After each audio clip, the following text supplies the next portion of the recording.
Hello friends, स्वागत है आपका अपने YouTube channel Sumit smart study पर। हेलो फ्रेंड्स, आज हम लोग सार्क के बारे में पढ़ने जा रहे हैं, जिसमें हम इसके एस्टेब्लिशमेंट के बारे में मतलब गठन के बारे में पढ़ेंगे और उसके अलावा इसमें कई टॉपिक्स के बारे में चर्चा की जाएगी। बेसिकली इसमें करंट अफेयर्स को भी कवर किया जाएगा। सार्क की कितनी बॉडीज है उसके बारे में भी हम इसमें पढ़ेंगे।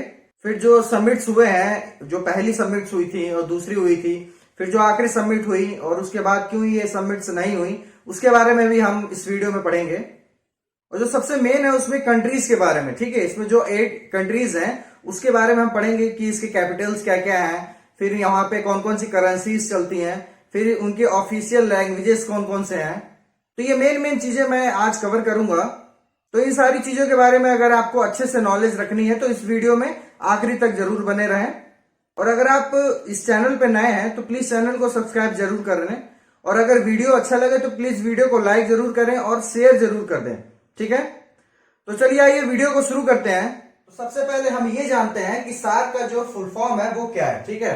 तो देखिए, south Asian association for regional corporation, ठीक है, इसको बोलते हैं हिंदी में दक्षिण एशियाई क्षेत्र सहयोग संगठन। देखिए, इससे रिलेटेड एक दो क्वेश्चंस ऐसे आते हैं कि आपको पूछेगा सार्क में सी का मतलब क्या है, ठीक है। तो कॉर्पोरेशन, ये याद रखिएगा। देखिए, इन दोनों में दो क्वेश्चन इस तरीके से उठते हैं, एसोसिएशन पूछ सकता है आपसे और कॉर्पोरेशन पूछ सकता है, ठीक है। ये दोनों चीजें याद रखिएगा, ठीक है। बाकी तो साउथ एशियन आप समझ ही रहे हैं, रीजनल आ ही जाएगा और कॉर्पोरेशन है, ठीक। अब देखिए, एशिया जो है वो 5 भागों में डिवाइडेड है, ठीक है। पहला इसमें है साउथ ईस्ट एशिया, दक्षिण पूर्व एशिया। दूसरा इसमें है ईस्ट एशिया, पूर्व एशिया जिसको बोलते हैं। तीसरा इसमें है सेंट्रल एशिया। चौथा इसमें है साउथ एशिया, दक्षिण एशिया, जिसके बारे में आज हम पढ़ेंगे, ठीक है। पांचवा इसमें है साउथ वेस्ट एशिया, दक्षिण पश्चिम एशिया, ठीक है। अब देखिए, साउथ एशिया में 8 कंट्रीज आती हैं, ठीक है, जो सार्क में सम्मिलित हैं। ये 8 कंट्री सार्क में सम्मिलित है। देखिए, पहले सिर्फ 7 कंट्री थी, ठीक है। 2007 में एक कंट्री और ऐड हो गई, वो कौन सी थी? अफगानिस्तान। इसके बारे में हम अभी ब्रीफ में पढ़ेंगे, ठीक है। तो देखिए, इस 8 कंट्रीज के नेम्स यहाँ पे हैं, आप देख सकते हैं। पहला इसमें इंडिया है, दूसरा पाकिस्तान, तीसरा अफगानिस्तान, चौथा बांग्लादेश, पांचवा नेपाल है, छठा श्रीलंका, सातवां भूटान और 8वां मालदीव है, ठीक है। देखिए, कई जगह ऐसे क्वेश्चंस आए हैं जिसमें पूछा है कि म्यांमार है कि नहीं, ठीक है। तो म्यांमार इसमें नहीं आता है, ठीक है। तो चलिए नेक्स्ट स्लाइड में हम इसकी थोड़ी हिस्ट्री देख लेते हैं। आइए सार्क से रिलेटेड कुछ इंपॉर्टेंट चीजें जान लेते हैं। जैसे कि सार्क का जो गठन हुआ था वो 1985 में हुआ था, ठीक है। देखिए, सार्क का जो हेडक्वार्टर है वो आपका काठमांडू है, ठीक है, नेपाल में पड़ता है।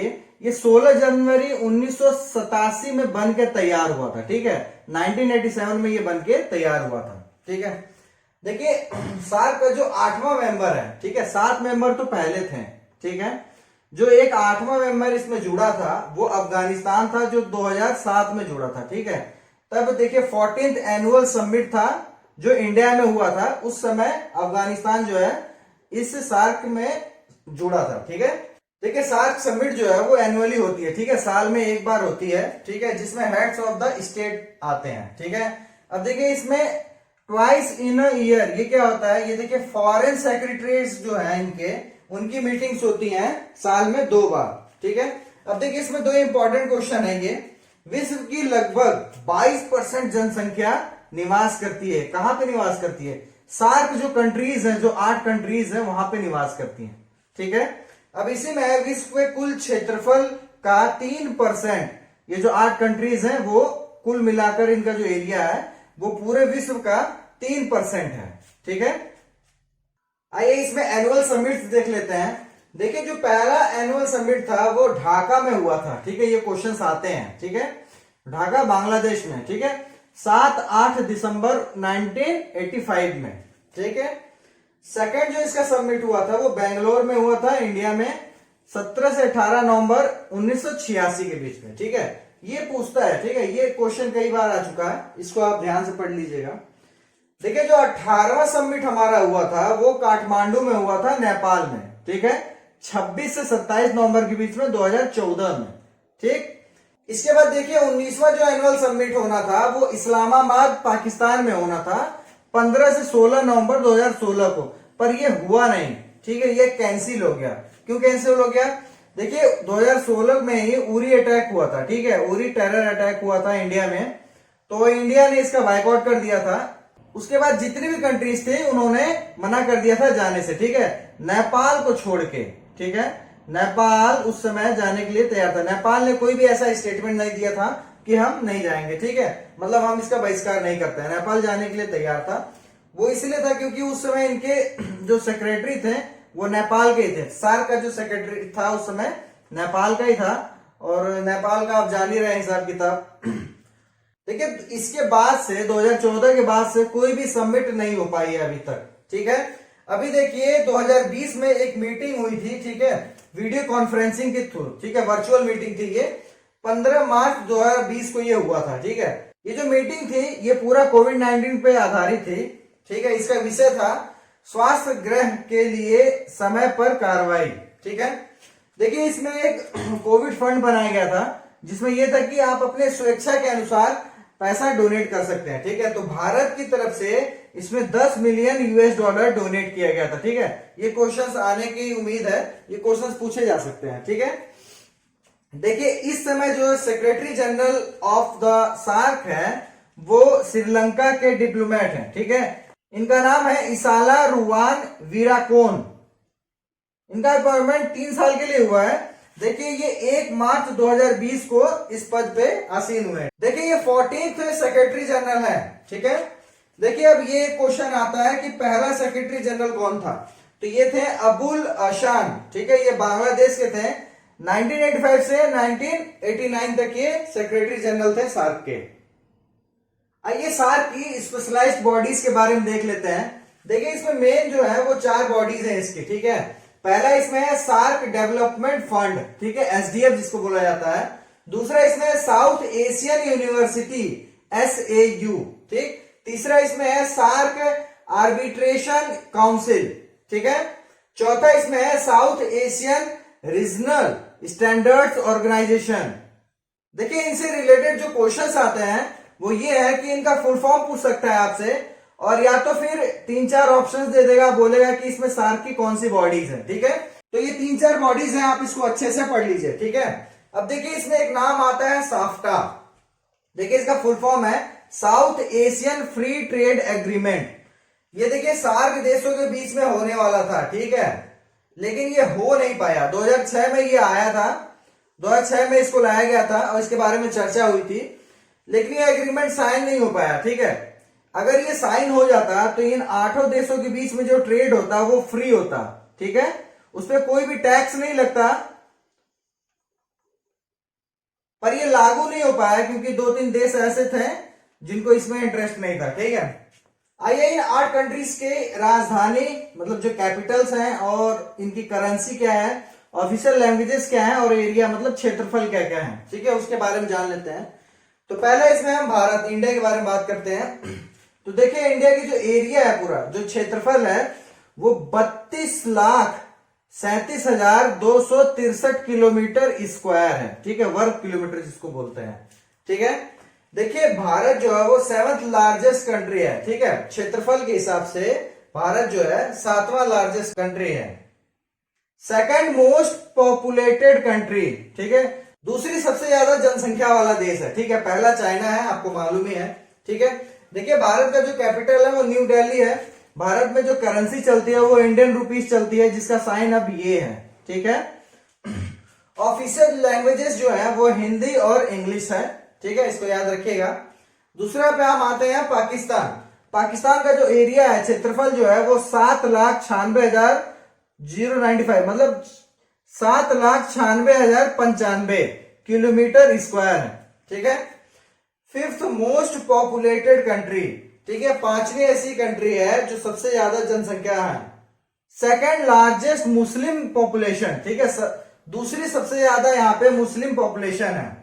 ठीक है, क्षेत्रफल के हिसाब से 33वां ये लार्जेस्ट कंट्री है। ठीक है, 33rd। कैपिटल इसका है इस्लामाबाद। करेंसी यहाँ पे जो यूज होती है वो पाकिस्तानी रुपीज होती है, जो आरएस, जो पहले भारत में भी आरएस लिखा जाता था। ठीक है, अब ये चेंज हो गया है, इसमें चेंज हो गया। ठीक है, ऑफिशियल लैंग्वेजेस जो है वो उर्दू और इंग्लिश है। ठीक है, देखिए तीसरा इसमें है अफगानिस्तान।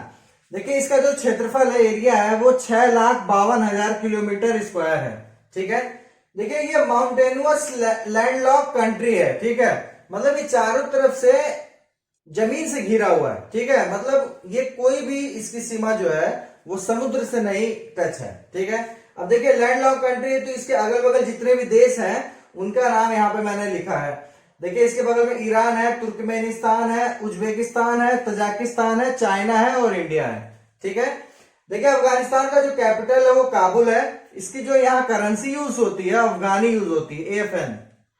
ऑफिशियल लैंग्वेजेस जो यहाँ पे है वो पश्तो है और दारी पर्शियन। देखिए चौथा इसमें है बांग्लादेश।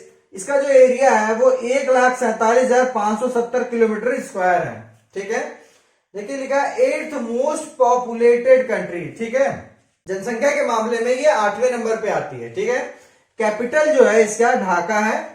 और जो देखिए यहाँ करेंसी जो है वो टका यूज होती है। ठीक है, ये ऐसे क्वेश्चंस है, ये क्वेश्चंस आ रखे हैं एग्जाम में। ठीक है, देखिए टका में ये पूछ सकता है कि टका जो वहां जैसे इंडिया में इंडियन रुपीज जो लिखी जाती है वो इस तरीके से लिखी जाती है, वहां पे टी लिखा जाता है इस तरीके से। ठीक है, देखिए जो ऑफिशियल लैंग्वेजेस है वहां पे वो बंगाली है सिर्फ। ठीक है, पांचवा इसमें है नेपाल। देखिए नेपाल का जो एरिया है वो 1,40,797 किलोमीटर स्क्वायर है। ठीक है, देखिए ये भी लैंडलॉक कंट्री है। ठीक है, चारों तरफ से ये किसी न किसी देश से घिरा हुआ है, कोई भी इसकी सीमा समुद्र से नहीं लगती है।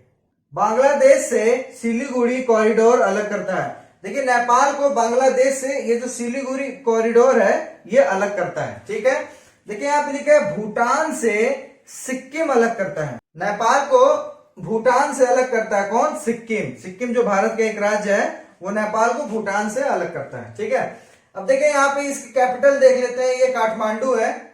जो यहाँ की करेंसी यूज होती है वो नेपाली रुपीज यूज होती है और जो ऑफिशियल लैंग्वेज है वो नेपाली है। ठीक है, और यहाँ देखिए लिखा हुआ mainly situated in the Himalayas. ठीक है, हिमालय जो है पर्वत वहां पे मेनली ये पूरा स्थित है।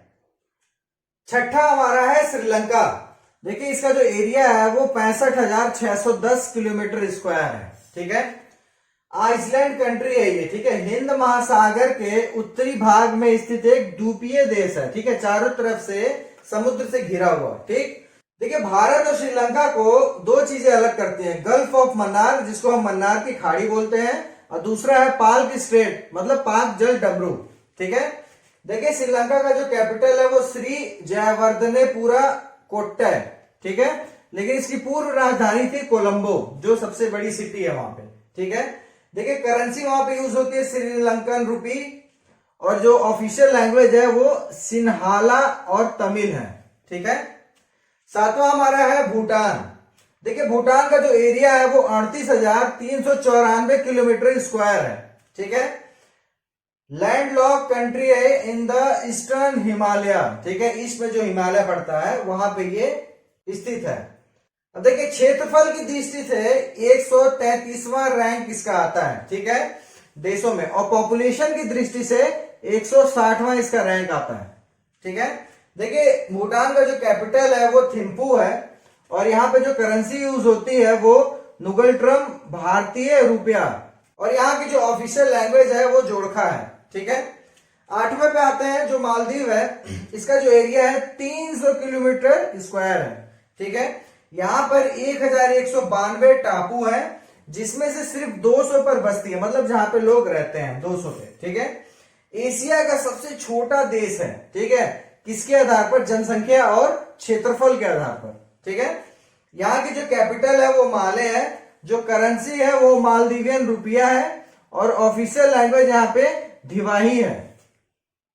तो ये टोटल 8 कंट्रीज हैं जो सार्क में आती हैं। तो ये कुछ सार्क से रिलेटेड पॉइंट्स थे जिसको मैंने आज कवर किया है। इसमें आपका पूरा साउथ एशिया कवर हो जाता है और इसमें मैंने जितनी भी चीजें पढ़ाई हैं वो कहीं ना कहीं एग्जाम में पूछी जा चुकी हैं, इसलिए मैंने इसको यहाँ पे लिया है। तो अगर आपको मेरा वीडियो अच्छा लगा हो तो प्लीज वीडियो को लाइक कर दें।